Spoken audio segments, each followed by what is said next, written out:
Hello viewers, today we will learn circulatory system.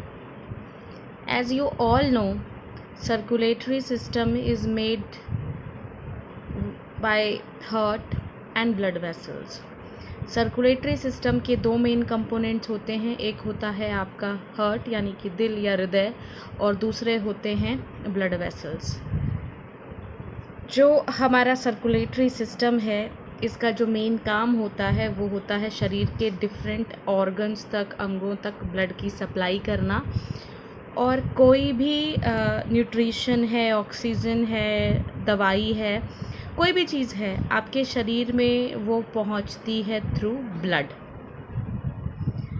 तो इसीलिए जो सर्कुलेटरी सिस्टम है हमारे शरीर का one of the important systems में से एक है। अब सर्कुलेटरी सिस्टम क्या काम करता है, पूरे शरीर में कॉन्टिन्यूस सप्लाई जो है ब्लड की उसको मेंटेन करके रखता है।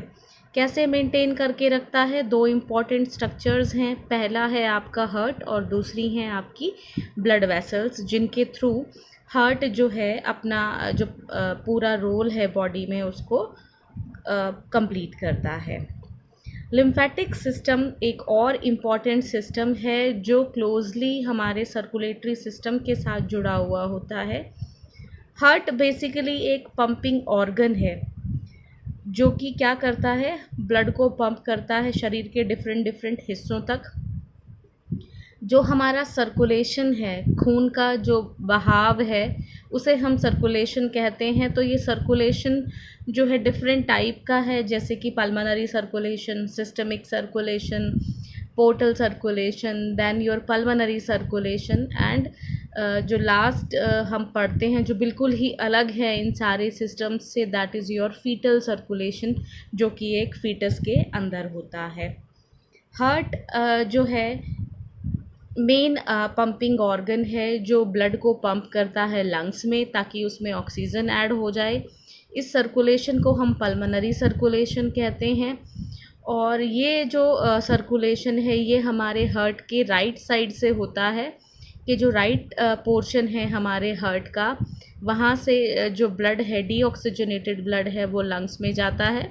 लंग्स से उसमें ऑक्सीजन ऐड होती है और उसके बाद वो जो ब्लड है वो वापस आपके लेफ़्ट पोर्शन में आ जाता है हार्ट के, और वहाँ से फिर वो पूरी बॉडी में सप्लाई होता है। गैसियस एक्सचेंज हमने पढ़ा था रेस्पिरेटरी सिस्टम में कि जो रेस्पिरेटरी सिस्टम में जो गैसियस एक्सचेंज होता है वो एल्वियोलाई में होता है। एल्वियोलाई एयर सैक्स होते हैं जहाँ पे प्रेशर डिफरेंस की वजह से गैसेस का एक्सचेंज होता है, कार्बन डाइऑक्साइड और ऑक्सीजन का। मेन स्ट्रक्चर्स जो एसोसिएटेड हैं वो हैं आपकी आर्टरीज़। तो हम सबसे पहले पढ़ेंगे कि आर्टरीज़ क्या हैं। आर्टरीज़ वो ब्लड वेसल्स हैं जो कि ब्लड को कैरी करती हैं हार्ट से दूर, या दूसरे शब्दों में मैं कहूँ कि ये वो ब्लड वेसल्स हैं जो कि ऑक्सीजन युक्त ब्लड को कैरी करती हैं। इनमें भी एक्सेप्शन है, जैसे कि पल्मोनरी आर्टरी है, वो अपने नाम से जो है अलग काम करती है क्योंकि arteries generally oxygenated blood carry करती हैं, जबकि जो हमारी पल्मोनरी आर्टरी है ये डीऑक्सीजनेटेड ब्लड लेके जाती है लंग्स में। आर्टरीज़ की वॉल्स ज़्यादा मोटी होती हैं, थिक होती हैं, 3 लेयर्स की बनी हुई होती हैं। Outer most layer fibrous layer होती है, बीच वाली लेयर स्मूथ मसल की बनी हुई होती है, और जो इनर मोस्ट लेयर है वो स्क्वैमस एपिथेलियम की बनी होती हैं। अगर आर्टरीज़ को काट दिया जाए तो भी ये लंबे समय तक जो है खुली रहती हैं।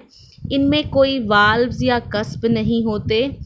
सबसे छोटी जो आर्टरीज़ हैं उन्हें आर्टीरियोल्स कहा जाता है, क्योंकि जैसे पेड़ की जड़ें ब्रांच होती हैं ऐसे ही आपकी ब्लड वेसल्स भी ब्रांच होती चली जाती हैं, और जब ये ब्रांच होती है तो इनका जो ल्यूमन का साइज़ है वो डिक्रीज़ होता चला जाता है। अब बात करते हैं वेन्स की। वेन्स जो है वो ब्लड वेसल्स होती हैं जो दिल की तरफ या हार्ट की तरफ ब्लड को लेके आती हैं। अगर मैं दूसरे शब्दों में कहूँ तो वेन्स वो ब्लड वेसल्स हैं जो डीऑक्सीजनेटेड ब्लड को कैरी करती हैं, बट विद फ्यू एक्सेप्शंस, जैसे कि पल्मोनरी वेन जो कि ऑक्सीजनेटेड ब्लड है उसको कैरी करती हैं। वेन्स की जो वॉल्स होती हैं वो कम थिकनेस की होती हैं। वही 3 लेयर्स जो आर्टरीज़ में होती थी, वही 3 लेयर्स आपकी वेन्स में भी होती है।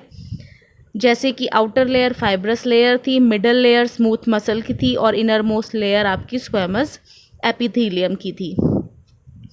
जब वेन्स को काटा जाता है तो उनके हमने पढ़ा था अभी कि जब आप आर्टरीज़ को काटते हो तो वो लंबे टाइम तक खुली रहती हैं, इसीलिए उनमें से ब्लड लॉस ज़्यादा होगा।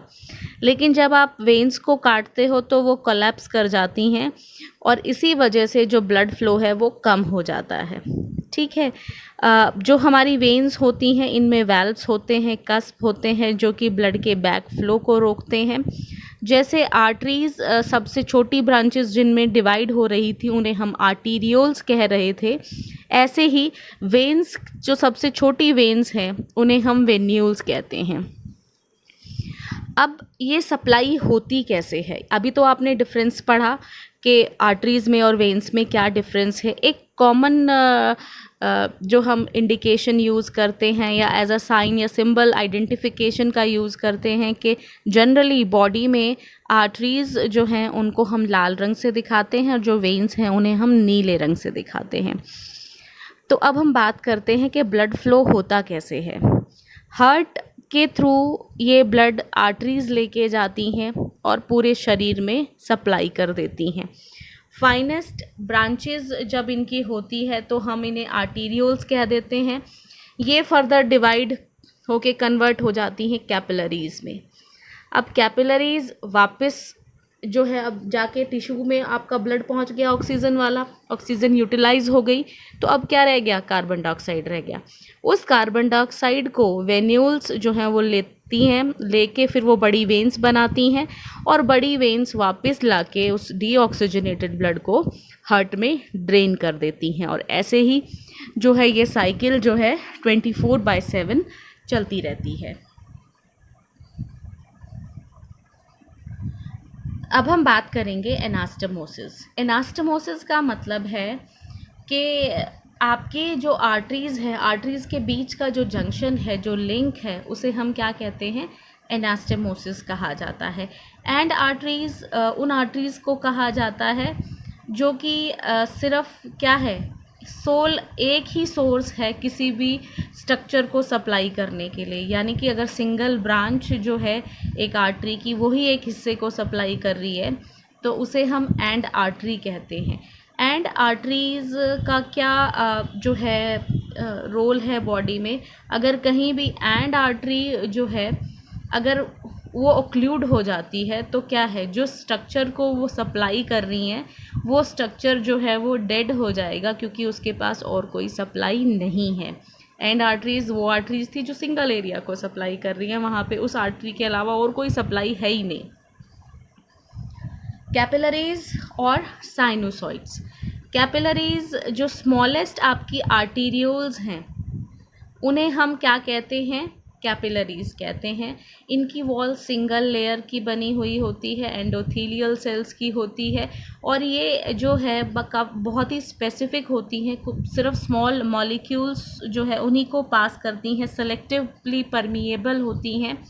बड़े मॉलिक्यूल्स जैसे कि ब्लड सेल्स या प्लाज्मा प्रोटीन्स जो हैं इन कैपिलरी वॉल्स के थ्रू पास नहीं हो सकते। यही जो साइट है कैपिलरी बेड की, यहीं पे जो है बेसिकली एक्सचेंज होता है सब्सटेंसेस का टिश्यू फ्लूइड के बीच में और ब्लड के बीच में। वेन्स हमने कहा कि वो ब्लड वेसल्स थी जो क्या कर रही थी, हार्ट से वापस पूरी बॉडी का जो ब्लड है वो हार्ट की तरफ लेके जा रही थी।